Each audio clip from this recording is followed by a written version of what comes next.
সুপ্রিয় শিক্ষার্থী, যে যেখান থেকে দেখছেন এবং শুনছেন, আশা করি আপনারা ভালো আছেন। এই মুহূর্তে আমি আলোচনা করাবো x square 4x³ + 7 whole square dx. এনিউ 2013 সালে এসেছিল অঙ্কটি। আমি সমাধান করাবো। দেখেন, আগের নিয়মে হবে এক্স স্কোয়ার, এটা মানে আমি কি ধরছি জে, তারপরে কি হলো স্কোয়ার ডিএক্স। এটা কি ডিএক্স লেখা যাবে না? তাহলে আমি আগের নিয়মে ধরি কমা জেড ইকুয়াল 4x³ + 7। তাহলে উভয় পাশে কি করেছি? অন্তরীকরণ করেছি। 4x³ + 7 dx DZ dx. অন্তরীকরণ করেন তো দেখি কত হয়।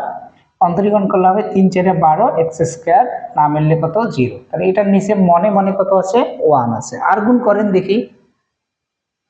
আর গুণ করলে dx ইন্টু 12x² ইন্টু কি হবে? ইকুয়াল হলো ডিজেড।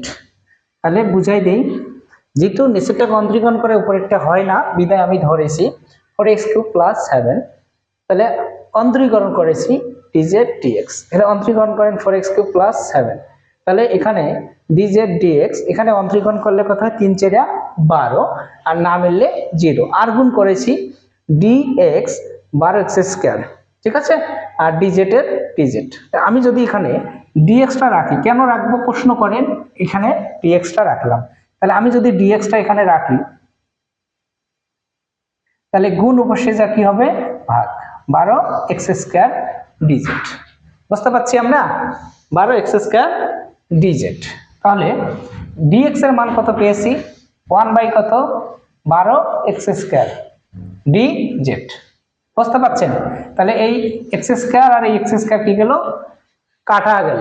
তাহলে এখানে কি হলো? x² আর x² যদি আমরা কেটে দেই, তাহলে বাকি থাকে কত? দেখেন, 1/zx² 1/12 ডিজেড। তাহলে 1/12টা সামনে নেওয়া যায় কিনা? যায়। যদি সামনে নেওয়া যায়, জেডটা উপরে নিয়ে গেলাম, তাহলে মাইনাস উপরে হয়। আমরা অন্তরীকরণে এরকম একটা রুল করেছি, 1/ যদি x হয়, উপরে নিলে ইনভার্স, আবার নিচে নিয়ে গেলে হবে প্লাস। বুঝতে পারছেন? আচ্ছা, ঠিক সেটা 1/12, অর্থাৎ 1/12টা বাইরে নিয়েছি, নিচের জেডটা উপরে নিয়েছি।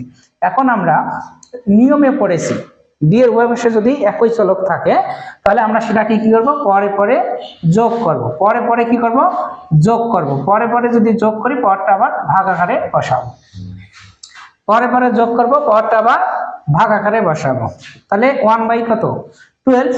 তাহলে বলেন তো z -1 - 1 ধ্রুবক হিসেবে কি পাইলাম? c, ঠিক আছে। তাহলে 1/ কত? 12। তাহলে এখানে কি থাকলো? মাইনাস। এই মাইনাসটা আমার সামনে এসলো, আর জেডটা নিচে নিয়ে আসি। এই রুলটা যদি আমরা প্রয়োগ করি, 1/ নিচে নিয়ে আসলাম, 1/ কত হইলো?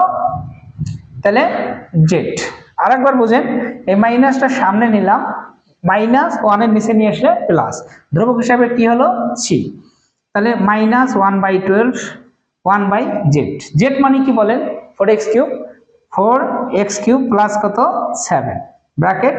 আর কোনো আছে? পাওয়ার নাই, ধ্রুবক হিসাবে সি। এখন যদি এখানে গুণ চিহ্ন থাকে, উপরে উপরে আমরা গুণ করতে পারি, 1 × 1। তাহলে 12 4x³ প্লাস কত? 7 ধ্রুবক হিসাবে সি।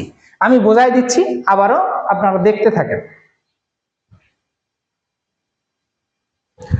বলেন x² আছে, নিচে 4x³ প্লাস কত? 7, তারপরে স্কয়ার dx। বুঝতে পারছেন? আচ্ছা, x², এখন এটাকে আমি কি ধরছি? 4x³ 7 অন্তরীকরণ করেছি, 3 × 4 = 12, আর না মিললে 0। আর গুণ করেছি, তাহলে হবে কি? dx 12x² ডিজেড একে ডিজেড। তাহলে dxটা রাখলাম, গুণ পাশে গিয়ে কি হলো? ভাগ হলো। তাহলে x² এটা মানে কি?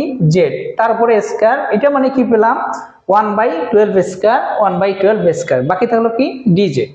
তাহলে স্কয়ার আর স্কয়ার যদি আমি কেটে দেই, বাকি থেকে 1/z² 1/12।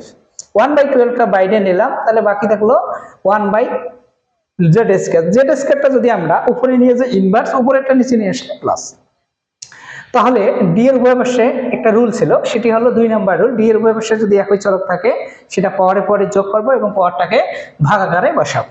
ভাগাকারে বসিয়েছি তাহলে -1 নিচেও -1, তাহলে মাইনাসটা সামনে নেওয়া যায় 1/12, আর উপরে যদি মাইনাস থাকে নিচে আনলে প্লাস হয়। তাহলে উপরে উপরে গুণ মানে 1 একে 1 হয়, নিচে হয় 12 4x³ + 7 ধ্রুবক হিসেবে আছে। ঠিক আছে, আজকের জন্য এতটুকুই, দেখা হবে পরের ক্লাসে।